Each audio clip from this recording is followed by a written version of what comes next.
Crutcher just took over a month ago, and now this is happening.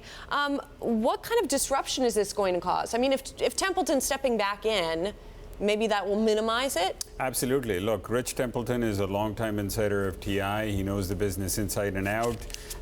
His retirement is going to be a tad bit delayed. Yeah. But this is, I want to compare and contrast this to the Intel situation. Yes, please. So in this case, you have the return, albeit the incidents are comparable, but you have a long-time insider, long-term familiarity with the company coming back as CEO.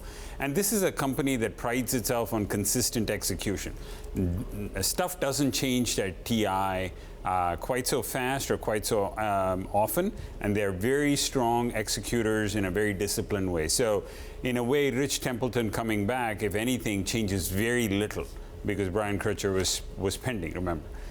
Compare that to Intel, where Brian Krzanich had made a lot of moves, changed the tone of the company, changed senior leadership, in fact, prompted a bunch of longtime insiders to leave the company. That's a very, very different strategy, and so the impact there is likely to be far more significant than any potential impact at TI. Yeah, he basically got rid of any potential successors to him or competition to him, so they really are starting from scratch when they look for the next CEO, the next permanent CEO. When it comes to Texas Instruments, and we don't know what code of conduct he broke here, that's not clear right now.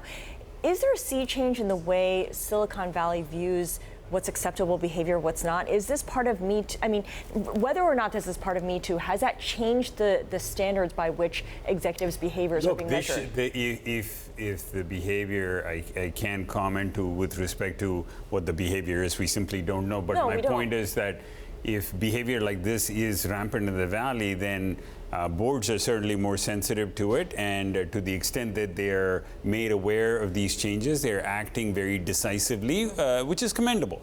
With all the information that you have, as quickly as you can, act and do it in the interest of all the stakeholders involved, including the long-term reputation of the company. Right. Well, as Scarlett and I were discussing, it'll be interesting if we do learn more details of this conduct. Excuse me, I'm dropping gear here. If we do learn more details of these allegations and of this violation of the code of conduct and when it occurred, it could then have implications for Templeton himself if it happened a while ago and Crutcher was then appointed CEO nonetheless. The company also came out with some numbers, which I want to mention as well. They reported earnings per share of $1.40, revenue of $4.02 billion.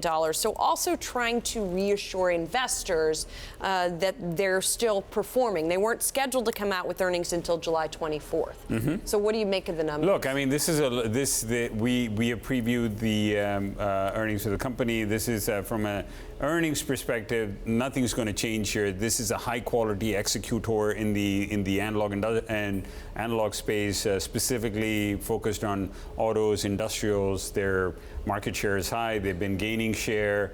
And they're very good in that regard. Disciplined capital returns, and the multiple displays that, right? So in that regard, I don't think that there is any change at all in the execution of the company.